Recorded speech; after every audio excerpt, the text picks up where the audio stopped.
miércoles 11 de abril, muy buenos días, bienvenidos a su programa Contacto Directo. Revisemos quiénes son hoy nuestros invitados. Jaime Nebot, alcalde de Guayaquil, líder del PSC Madera de Guerrero. El programa económico del gobierno, sus postulados de buenas intenciones y su ejecución.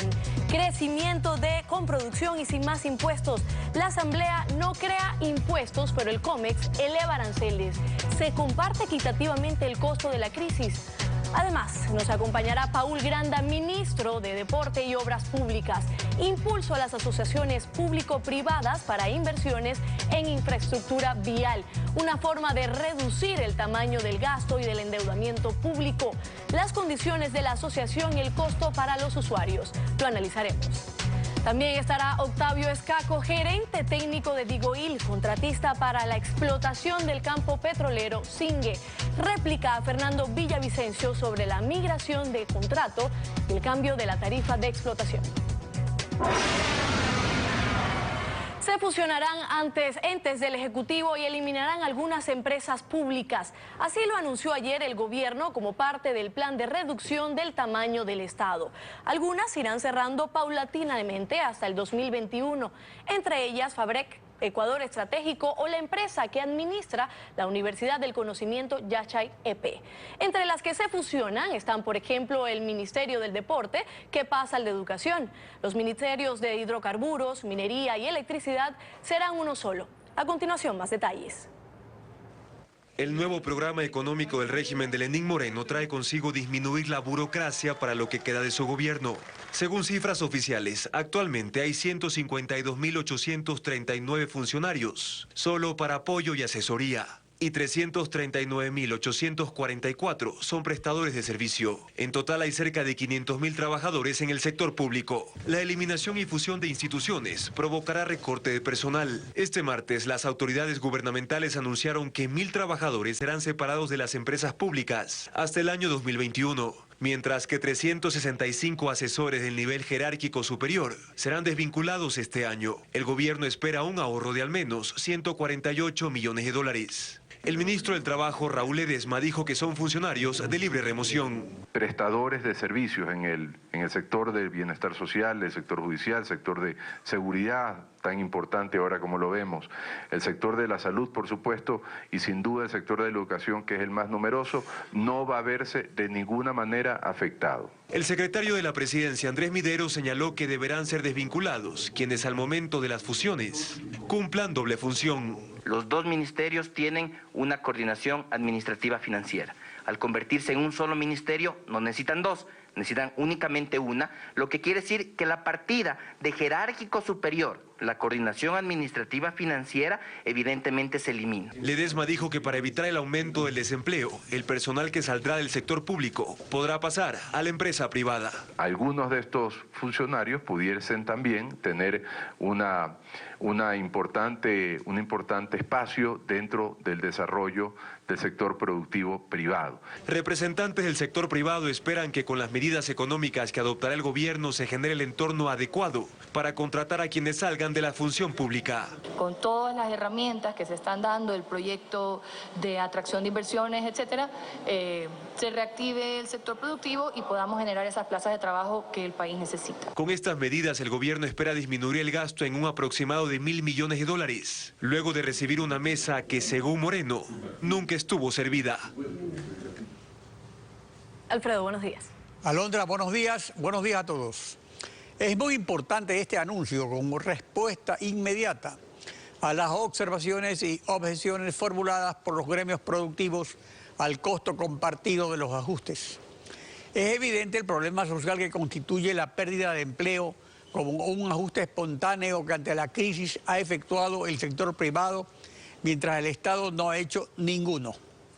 Habrá que evaluar entonces el impacto de la separación de 1.000 trabajadores de empresas públicas hasta el año 2021 y que 365 asesores del nivel jerárquico superior serán desvinculados este año del Ejecutivo.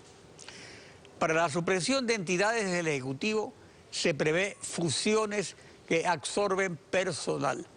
El gobierno entonces espera un recorte o un ahorro de 148 millones de dólares en 3 años. en un presupuesto que para personal asigna aproximadamente 9.000 millones de dólares por año. Esto es el ahorro, menos del 2% de lo presupuestado cada año. La actualidad, los protagonistas, el análisis y la información. En Contacto Directo.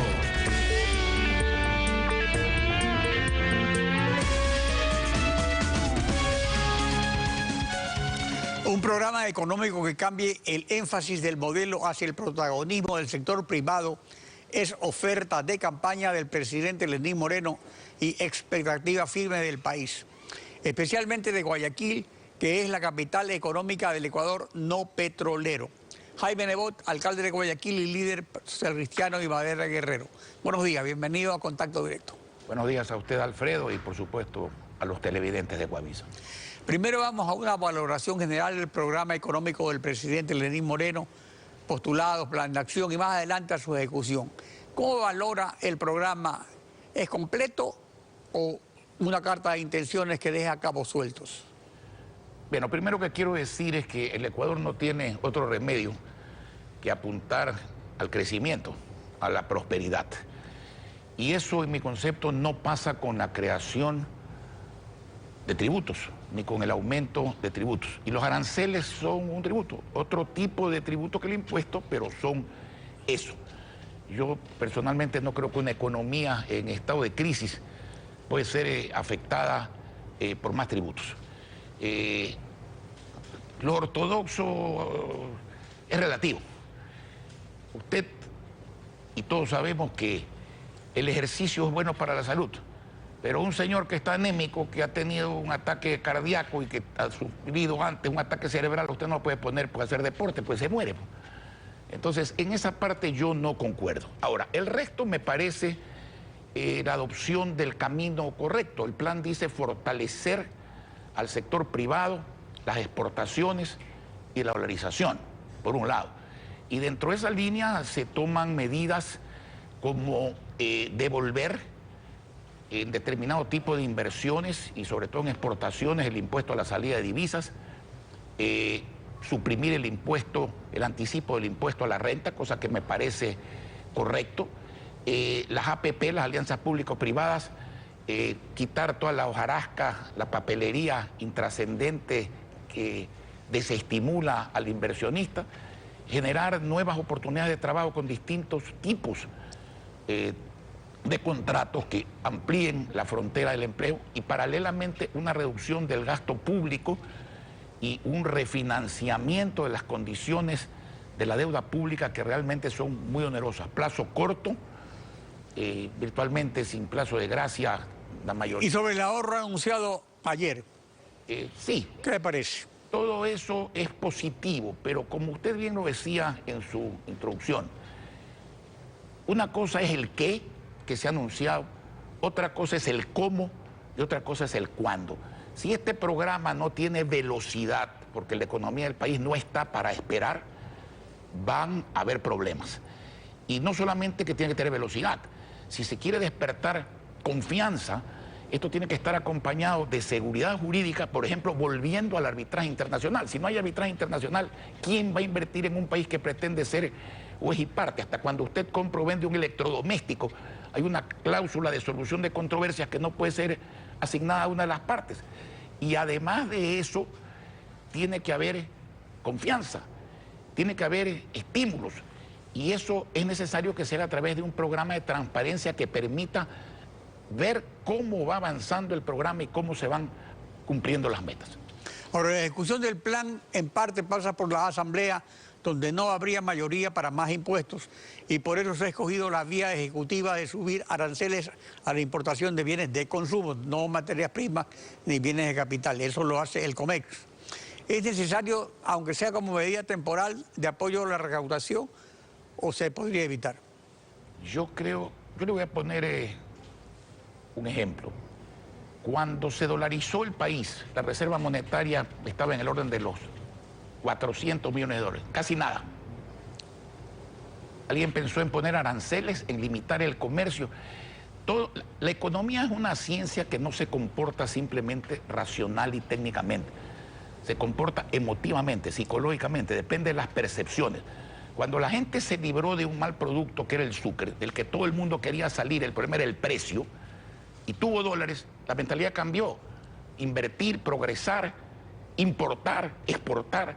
Entonces, más tributos no significa más recaudaciones. Está bien que el Estado busque tener más dinero, pero cuidado al subir los impuestos o los aranceles, que es lo mismo, son tributos, se bajan las recaudaciones. Entonces, y además se encarecen las cosas, se paraliza la economía.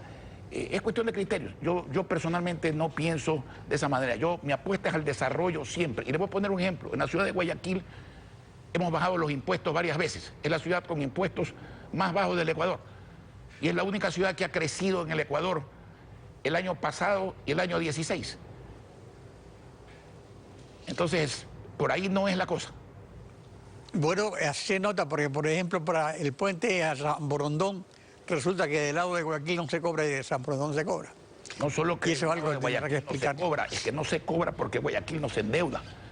Guayaquil está poniendo de su dinero al contado su aporte al puente San Borondón-Guayaquil y su aporte al puente Daule-Guayaquil. Entonces no podemos, si el municipio, que es Guayaquil, que son los guayaquileños, que es la plata del pueblo, está pagando al contado, no cabe que pongamos ni tributos ni puntaje, pues se ha pagado. La auditoría de la deuda ha confirmado oficialmente lo que todo el Ecuador sabía, comenzando por el presidente de la República cuando denunció la mesa no servida. O sea, el techo legal de la deuda fue perforado varias veces. ¿Es conveniente establecer un techo más alto para el endeudamiento o a qué se debería condicionar si así lo decide la Asamblea? Mire, el expresidente Correa le puso un techo a la deuda de 40% por soberbia, cuando le sobraba la plata. Y cuando le faltó la plata, en vez de decir la verdad y reformar la situación, prefirió mentir. La verdad la sabemos todos. La deuda rebasa ampliamente ese 40%. E independientemente de la investigación que se ha hecho sobre la cuantía, sobre la legalidad, etcétera, que es otro tema, este es un problema de carácter económico. La relación con el Producto Interno Bruto no hay que verla simplemente por pagar la deuda o aumentar la deuda, sino por el crecimiento del Producto Interno Bruto. Déjeme poner un ejemplo algo exagerado para que se entienda. Si usted tiene un endeudamiento de 1 y un Producto Interno Bruto de 1, entonces tiene un endeudamiento del 100% del Producto Interno Bruto. Si el Producto Interno Bruto creciera 2, sin que la deuda baje, usted tendría una relación de 50% con el Producto Interno Bruto. Hay que apuntarle al crecimiento. Lo malo no es endeudarse. Lo malo es endeudarse para gastar, para dilapidar. Ahora, peor sería el servicio. Altos. Porque ahora el servicio prácticamente es 1/3 del presupuesto. O sea que puede ser que sea solo el 60% del Producto Interno Bruto. Usted no puede bajar el endeudamiento en las actuales condiciones, salvo que prolongue los plazos, obtenga gracias, reduzca los intereses y a su vez usted crezca y por otro lado logre equilibrio fiscal. Pero la gran pregunta es, aparte de estas disquisiciones, ¿el Ecuador puede dejar de endeudarse en estos momentos? El Ecuador tiene que endeudarse para lo correcto, para crecer, para invertir a largo plazo, con bajas tasas de interés. Y porque tiene que haber también canje de un endeudamiento, porque si usted canje de deuda, que no haya endeudamiento de ningún tipo, que no se pueda ni renovar porque sería ilegal, los créditos actuales, va a haber una paralización en el país y va a resultar que la medicina es peor que la enfermedad, digamos. Ahora, por su experiencia como legislador, para la ejecución del programa económico, ¿es imprescindible la reorganización del CAL y de las comisiones legislativas? Primero, yo creo que es inconstitucional. Y segundo, con el debido respeto a la Asamblea, yo creo que la Asamblea en esto no tiene nada que ver. Quizás tenga que... Bueno, con la deuda tiene que ver, pues, con el techo de la deuda, con las condiciones para el endeudamiento. Es que cualquier presidente de la República que administra el Estado debería tener condiciones preaprobadas de endeudamiento de las cuales no pueda salirse, pero tampoco puede ser que una Asamblea esté aprobando cada semana endeudamientos de carácter público. ¿Qué quiero decir con esto? Bueno, eso puede ser que sobre, pero si hay otro condicionamiento como el que se canjee deuda, digamos, por deuda más barata para que... Evidentemente, pero todo eso... que el servicio baje. A ver, si usted quiere canjear deuda cara por deuda barata, es positivo. Si usted tiene que endeudarse para crecer a largo plazo, a bajas tasas de interés, con largos periodos de gracia, y para invertir, para crecer, no para gastar y tapar huecos, eso es conveniente. Debería haber una autorización condicionada al cumplimiento de esas condiciones positivas. No endeudamientos como los que se han venido dando, que son altamente inconvenientes en su fondo y en su forma. Pero eso es una cosa, y otra cosa es decir, no nos endeudamos más. Pues eso es imposible.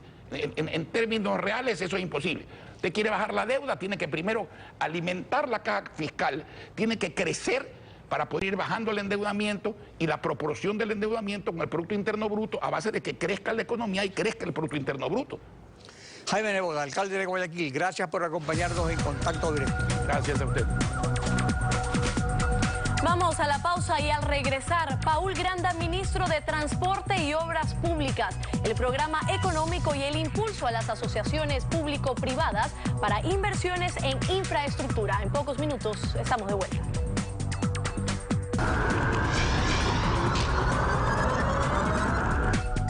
En diciembre de 2010, en el Código Orgánico de la Producción del Comercio e Inversiones, en su artículo 100 se estableció que el Estado puede delegar la prestación de servicios de electricidad, vialidad, infraestructuras portuarias o aeroportuarias, ferroviarias y otros.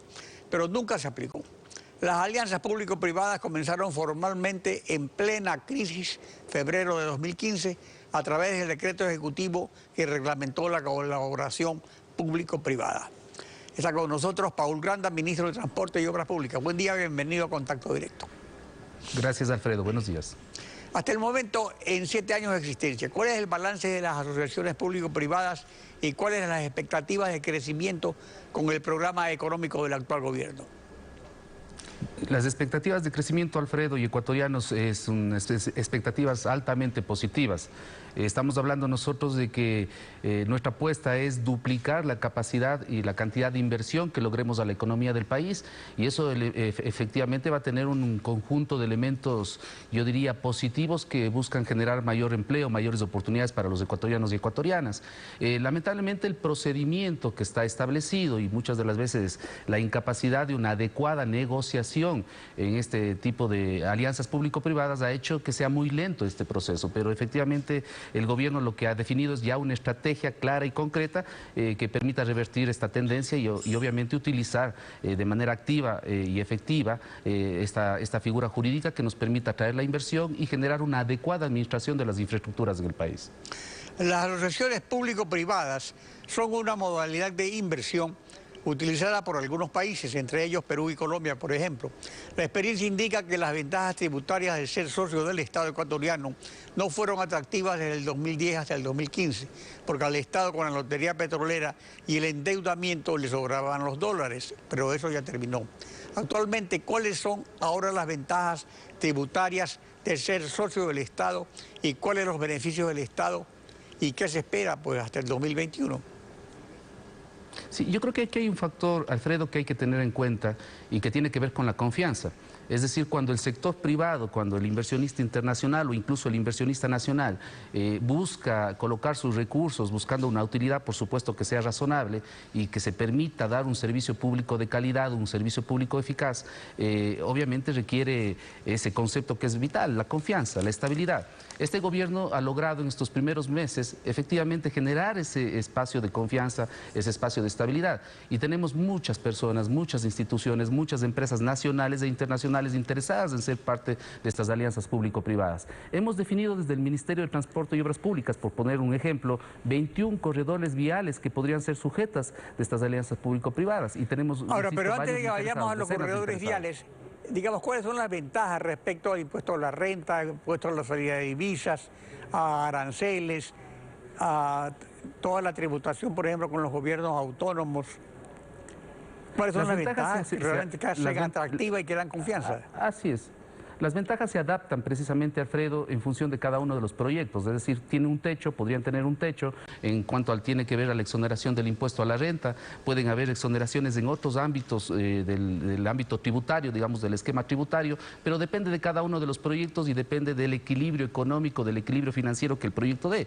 Entonces, digamos, son amplios, hay una gran posibilidad. Yo diría que hay una posibilidad incluso con bastante flexibilidad para que estos incentivos sean parte del proyecto, pero depende de cada uno de los proyectos. Por ejemplo, en el caso de la vía que nos conecta Quito con Guayaquil, que es una prioridad para nosotros, es una prioridad para el gobierno nacional. Vale la pena decir que sí sorprende de que esta no haya sido una prioridad en estos últimos años, más allá de los más de 10.000 millones de dólares que supuestamente existieron en cuanto a inversión en la recuperación de la red vial estatal.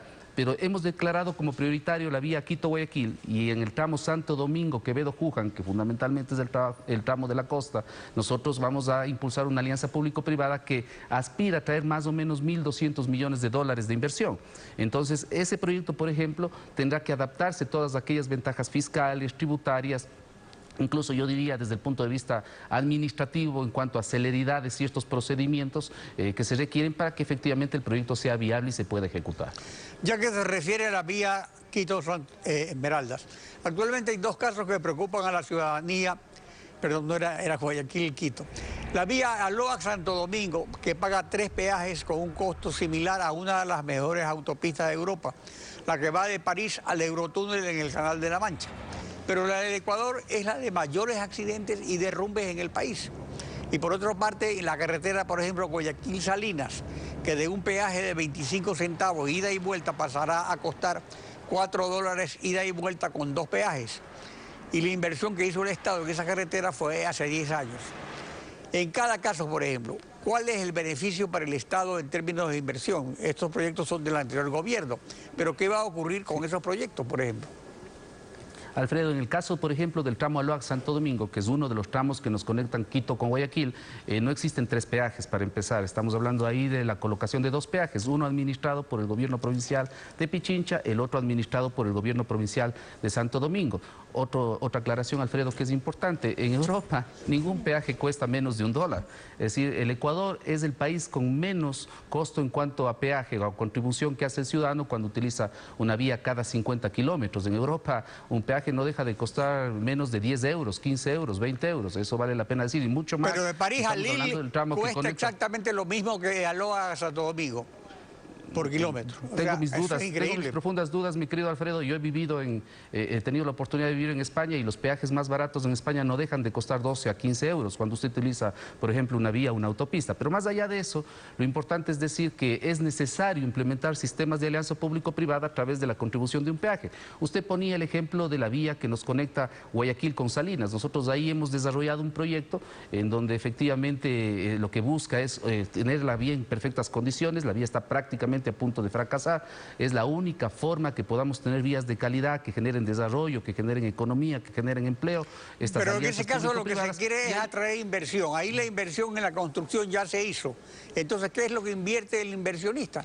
Solamente es que hay que reconstruir, va a recibir el peaje y cuando recibe el peaje hace el mantenimiento. O sea, digamos, hay diferentes modelos, mi querido Alfredo, porque como le decía yo, cada vía es una historia distinta. En algunas vías usted tiene que generar ampliaciones, en otras vías usted tiene que reconstruirlas y en otras vías tiene que darles mantenimiento permanente y periódico. En el caso concreto de la Guayaquil-Salinas, que le hemos denominado así porque se han incluido 2 tramos importantes, el tramo inicial que conecta la perimetral de Guayaquil con Chongón, y hemos incluido un nuevo tramo que será un paso lateral que conecta Santa Elena con Salinas. Digamos, estamos hablando de una inversión total de aproximadamente 280 millones de dólares. Una inversión inicial de 80 millones de dólares que permite poner a punto la vía. Hoy la vía está fracasada. Si no haríamos esto, efectivamente para el Estado eso representaría la necesidad de una inversión inicial de no menos de 80 millones de dólares, que es difícil hacerlo, que es imposible hacerlo. Entonces, cada vía es una historia, cada vía tiene una estructura de financiamiento, cada vía requiere una intervención distinta y obviamente en este marco de alianzas público-privadas en donde el gobierno está haciendo una apuesta en serio, no solamente en transporte, sino en todos los sectores de recursos no renovables, como es el tema energético, de hidrocarburos, de telecomunicaciones y de energía, aspiramos nosotros recaudar o lograr inversiones por hasta o no menos de 7.000 millones de dólares, que eso además representará recursos frescos para la economía nacional y para sostener el modelo económico y sostener la dolarización que sin duda alguna ha generado estabilidad en el Ecuador. ¿Serán concursos? ¿Habrá negociaciones para cada caso? O sea, ¿cuál es el sistema que será para la selección de las firmas? Usted tiene dos posibilidades en la ley de incentivos a alianzas público-privadas, iniciativa privada e iniciativa pública. Vamos a priorizar la iniciativa pública para que efectivamente los procesos sean abiertos, sean transparentes, los inversionistas puedan hacer su propuesta y efectivamente garantizar que el Estado tenga una infraestructura en pleno funcionamiento y que, insisto, genere desarrollo y genere empleo para todos y todas. Paul Granda, ministro de Obras Públicas, gracias por participar en Contacto Directo. Alondra. A usted, gracias, Alfredo. Al volver, Octavio Escaco, gerente técnico de Digoil, contratista para la explotación del campo Zingue. Derecho a la réplica contra Fernando Villavicencio sobre migración de contrato con nueva tarifa. Pausa y ya regresamos.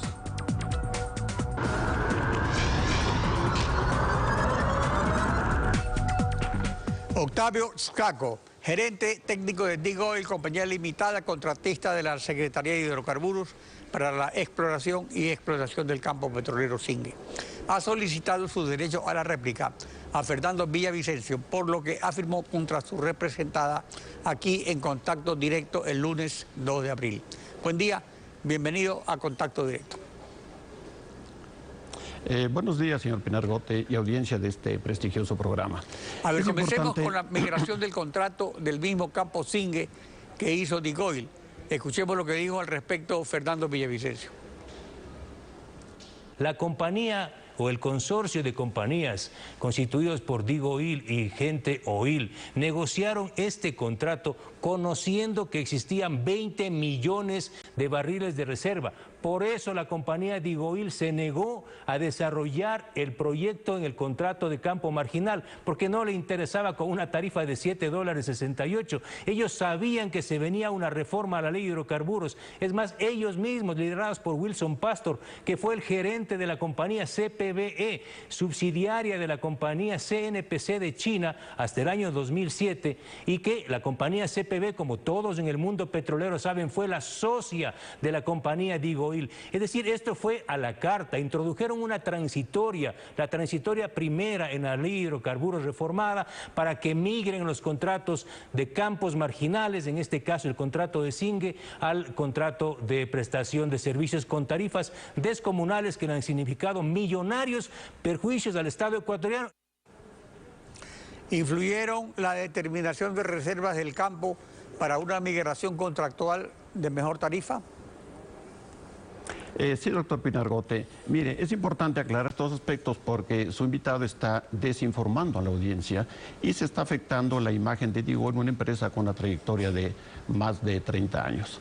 Al respecto, debo indicarle que Digoil y Gente Oil no conocían el informe que hace referencia a su invitado. Este simplemente es una interpretación y no una certificación de reservas, ya que la certificación es dada únicamente por la Secretaría de Hidrocarburos y la información que recibió Digoil, al igual que todos los participantes en esta ronda internacional, fue la que indicaba que las reservas eran 2.040.000. Pero hubo no la migración del contrato, porque el caso es que la situación de Zingue cambió dramáticamente cuando migraron de contrato, según fotos exhibidas aquí por Silvana Pastor, vicepresidenta de Gente Oil, socia de Digoil. ¿La causa fue la migración del contrato? ¿Cuál fue la diferencia entre los dos contratos?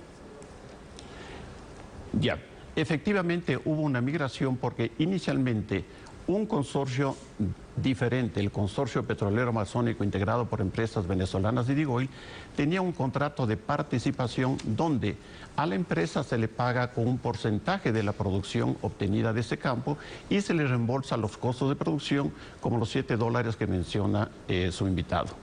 Por lo contrario, en un contrato de servicios como es el que se suscribió con el consorcio Digoil Gente Oil, luego de esta migración, el Estado paga una tarifa pues que incorpora varios componentes, y si las cámaras me pueden ayudar, tengo acá justamente los componentes. Fíjese usted que el componente de esta tarifa Los componentes de esta tarifa son justamente el costo de producción, tenemos acá nosotros la amortización de inversiones y una utilidad razonable.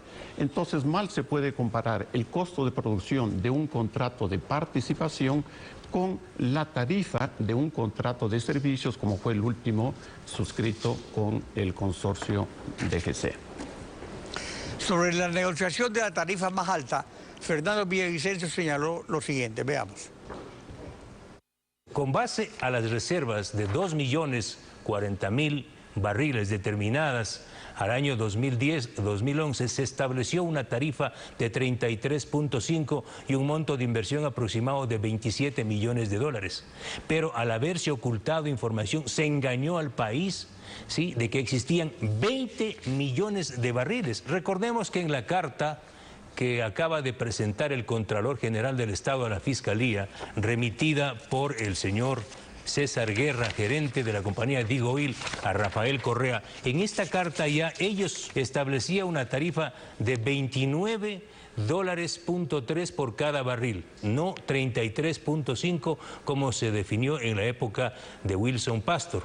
Pero hay algo más grave, en el contrato anterior, porque el país tiene que conocer que en el contrato anterior del mismo bloque o campo marginal Singue, operado por la compañía Digo Oil, bajo un contrato de campo marginal asociado con compañías venezolanas, la Contraloría General del Estado el año 2012 estableció que el costo de producción por cada barril de petróleo en Singue no pasaba de $7.68. Es decir, el país y las autoridades tienen que explicarle cómo así subió la tarifa de 168 a 33.5.